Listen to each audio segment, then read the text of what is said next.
Sejam todos bem-vindos. Hoje estaremos tendo nossa primeira aula sobre a lista de livros da FUVEST e da Unicamp, que vai servir principalmente para quem vai estar fazendo a primeira e a segunda fase da FUVEST e a segunda fase da Unicamp. Então hoje a gente vai estar conversando sobre a Memórias de um Sargento de Milícias, que foram escritas por Manuel Antônio de Almeida. Gostaria de enfatizar que elas não foram escritas em forma de livro, mas foram escritas anonimamente em forma de folhetim no jornal Correio Mercantil, onde o Manuel Antônio de Almeida trabalhava, entre 27 de junho de 1852 e 31 de julho de 1853. No ano seguinte, ou seja, em 1854, começaram a ser reunidas em um livro e foram publicadas em 2 volumes sob a autoria de um brasileiro, que está exatamente na imagem à direita, ali, um brasileiro, que é o autor, tomo 1, ou seja, foram feitos em 2 volumes, tomo 1 e o 2. O primeiro tem 23 capítulos e o segundo 25. Manuel Antônio de Almeida morreu em 1861, vítima de um naufrágio do navio a vapor na costa da província do Rio de Janeiro.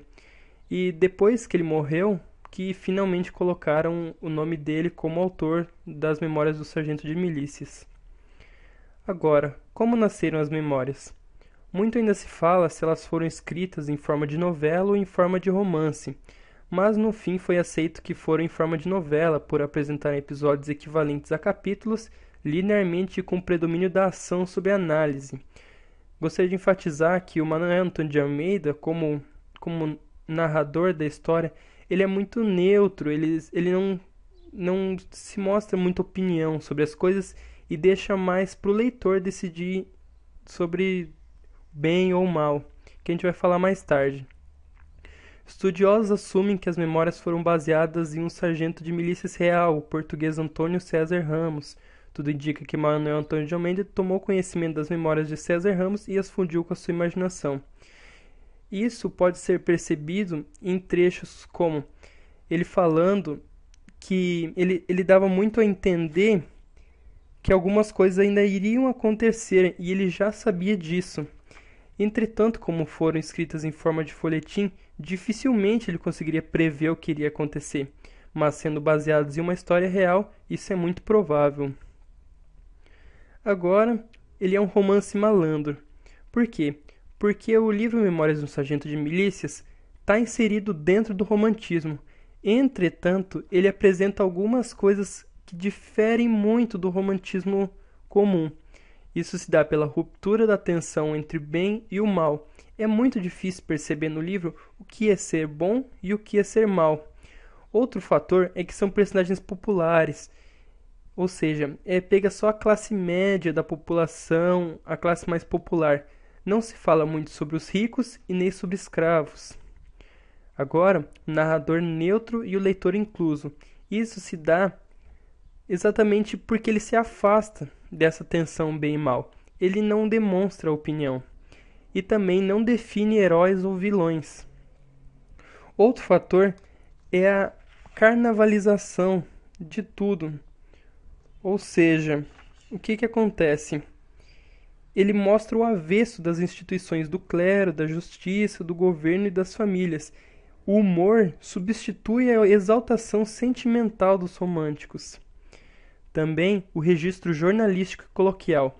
O autor ele prefere narrar o que aconteceu sem demonstrar opinião, como se fosse um texto jornalístico, e apresenta a linguagem coloquial, ou seja, não tem uma forma mais elevada de falar. Por exemplo, o popular ele não vai falar de forma correta e culta.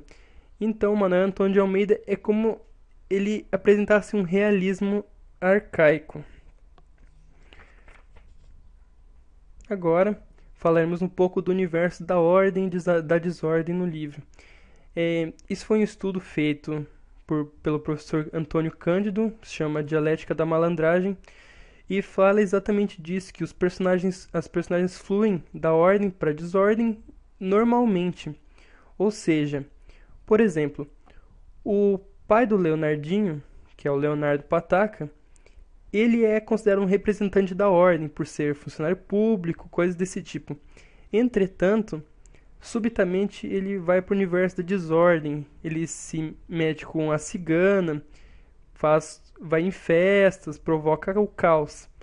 E no fim, ele retorna para a ordem. Isso é muito complexo. A mesma coisa acontece com o Leonardinho. No começo, ele é um menino muito endiabrado. Depois, ele conhece a Luizinha, começa a, a se aproximar dela, ou seja, começa a formar um começa a formar a parte da ordem, porque a menina com que ele se apaixona é exatamente uma representante da ordem. Posteriormente, ele se vê com a Rita Baiana, que é outra representante da desordem, da festa, da folia. E no fim, casa com a Luizinha e vira e forma uma família, ou seja, retorna para a ordem. Então, não há uma medida definida para o que é bom e para o que é mal. E isso reforça a neutralidade do narrador frente aos fatos. Agora, um pequeno resumo do enredo da história. São 48 capítulos e a gente vai fazer pequenos resuminhos de cada capítulo. No capítulo 1, inicia-se a história. Começa por uma caracterização jocosa da vida judiciária e da hierarquia forense. Fala dos meirinhos e tudo mais. Fala como o Leonardo Pataca se relacionou com a Maria da Hortaliça e depois o filho que nasceu, sendo exatamente o Leonardinho.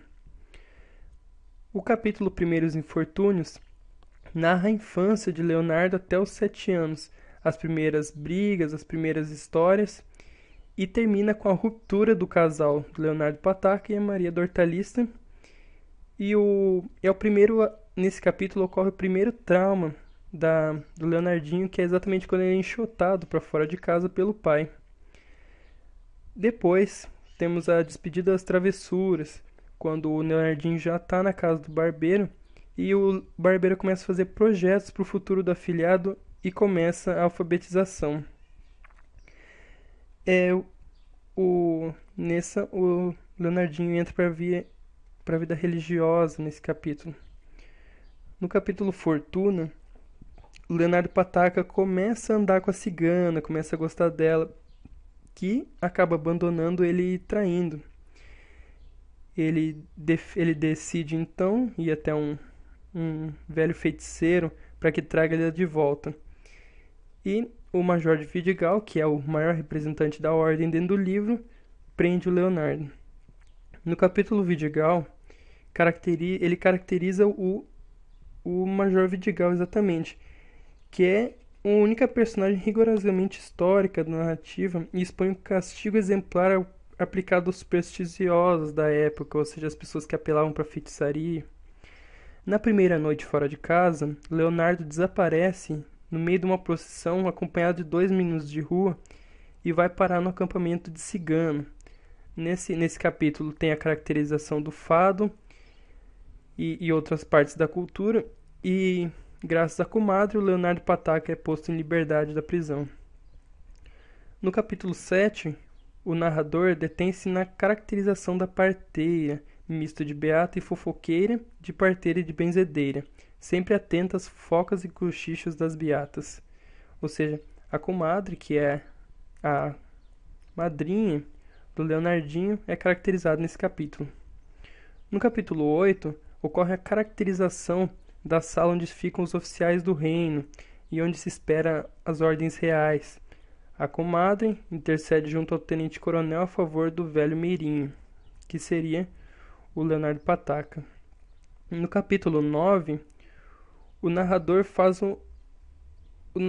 ele apresenta a origem do patrimônio do compadre, que se apropriou de uma herança de um velho marinheiro que era para ser dada para a filha dele, mas no fim o compadre, que no início do livro era um representante da ordem, tomou para si essas economias. No capítulo 10, o narrador revela as relações entre o tenente-coronel e a Maria da Hortaliça. Daí a sua generosidade com o velho Leonardo. Ou seja, nesse capítulo explica por que o Leonardo Pataca foi posto em liberdade pela comadre. Já no capítulo Já no capítulo 11, o narrador fala da vida escolar do memorando, que seria Leonardinho, que estava preso no F, não conseguia passar do F na alfabetização, conseguiu, mas travou no P de novo. E o barbeiro e a vizinha, que é uma mulher que sempre reclamou muito do Leonardinho, e eles têm opiniões opostas, discutem e o menino, para satisfação do padrinho, ridiculariza a vizinha. No capítulo 12, que é a entrada para a escola do Leonardinho, logo no primeiro dia da escola ele já apanha do professor por pregar uma peça. E nesse capítulo o Manuel Antônio de Almeida caracteriza os métodos educacionais da época, e Leonardinho acaba por abandonar a escola. No capítulo 13, que é a mudança de vida, com 2 anos de escola, Leonardo consegue ler mal e escrever pior ainda. É desobediente, irreverente, destruidor de material e velhaco. Na Igreja da Sé, faz amizade com o pequeno sacristão e encontra na vida de Coroinha um campo mais vasto para suas diabruras. O compadre imagina que esse fosse um bom caminho para inseri-lo na vida religiosa. Já de início, o menino vinga-se da vizinha, jogando incenso em seu rosto, derramando-lhe cera de vela derretida na mantilha. Já no capítulo 14, o mestre de cerimônias é o padre libidinoso que mantém relações com a cigana que abandonara Leonardo Pataca. Era de fornecer a bocage assunto para um poema inteiro. Leonardo faz perder a hora para um sermão importante e faz revelar sua relação com a cigana. Ou seja, o padre tinha uma relação com a cigana e o Leonardinho, para se vingar dele, conseguiu fazer ele ser pego. No capítulo 15, Leonardo Pataca investe, por seu lado, contra a cigana e seu novo amante, o padre, e no aniversário dela planeja um ataque pelo capoeira Chico Juca, que cria uma confusão e chama a atenção o Major Vidigal. O padre acaba preso, de cirolas, em situação comprometedora. No capítulo 16, o padre, depois da prisão, abandona a cigana e o Leonardo Pataca conquista ela de novo e passam a viver juntos. No capítulo 17, Dona Maria, após uma caracterização minuciosa das procissões da época, inclusive com a presença de uma ala de baianas, como nos carnavais de hoje, o narrador focaliza a figura de Dona Maria, gorda, de bom coração, devotada aos pobres e à religião, e às demandas forenses que era sua paixão. O barbeiro e seu sobrinho passam a frequentá-la. No capítulo 18, Leonardo já entra para a vida adulta, é um completo vadio mestre, vadio tipo. O narrador, a partir desse capítulo, especifica que o Leonardinho passará a ser chamado apenas pelo prenome Leonardo, e seu pai passa a ser designado por Leonardo Pataca. Entra em cena Luizinha, sobrinha de Dona Maria, meio desajeitada, mas que impressiona Leonardo. No capítulo 19, após minuciosa caracterização da festa do Divino Espírito Santo, o narrador focaliza a paixão entre Leonardo e Luizinha.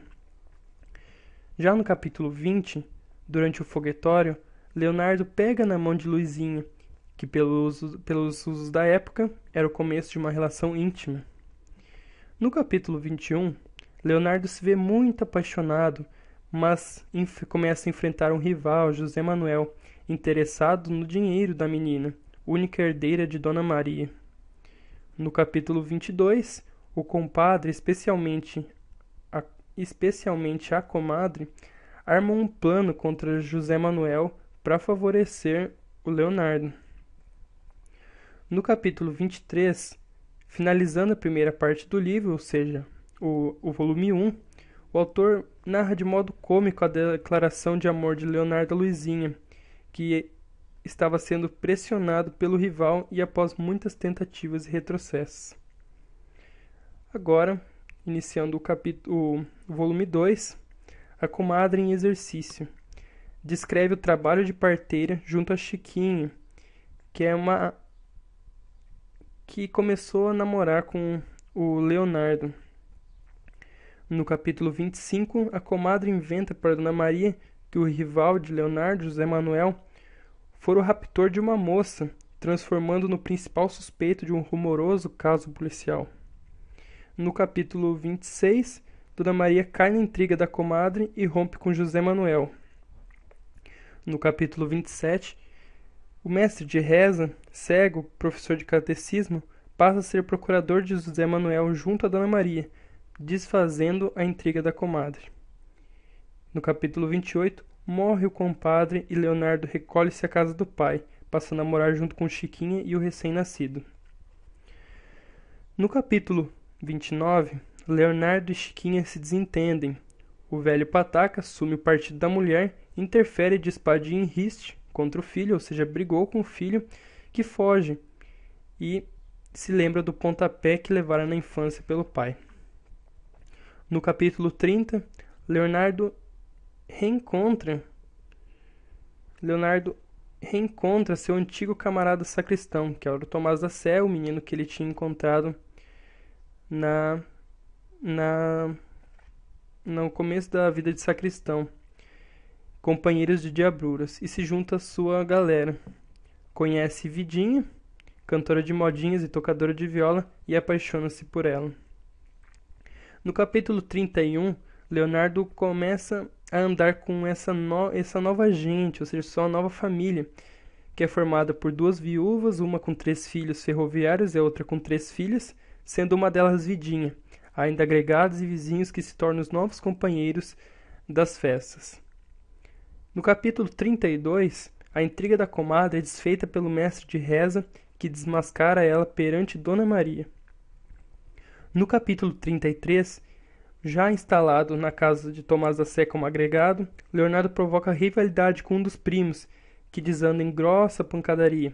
Leonardo decide sair de casa, mas as velhas não consentem.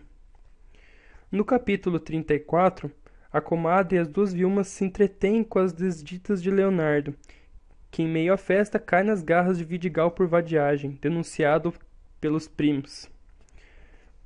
No capítulo 35, José Manuel se casa com Luizinha. Luizinha aceita o pretendente com indiferença. No capítulo 36, Leonardo, conduzido por Vidigal, foge no caminho e volta para Vidinha. O major, ridicularizado em público, promete vingança. No capítulo 37, Passarinho foi-se embora, deixou-me as penas na mão. Era o refrão cantado pelos granadeiros e pela multidão para ridicularizar o Vidigal, que planejara a recaptura. A comadre chora e ajoelha aos pés do major e suplica por Leonardo. No capítulo 38, a comadre se dirige à casa das velhas e exige que Leonardo procure um emprego e abandone a vadiagem. Consegue para ele um emprego na Uxaria Real, que é um depósito de mantimentos do rei. E na Uxaria mora um cara chamado Toma Largura, que mora com a mulher. E Leonardinho acaba se interessando pela mulher dele, esquecendo a Vidinha.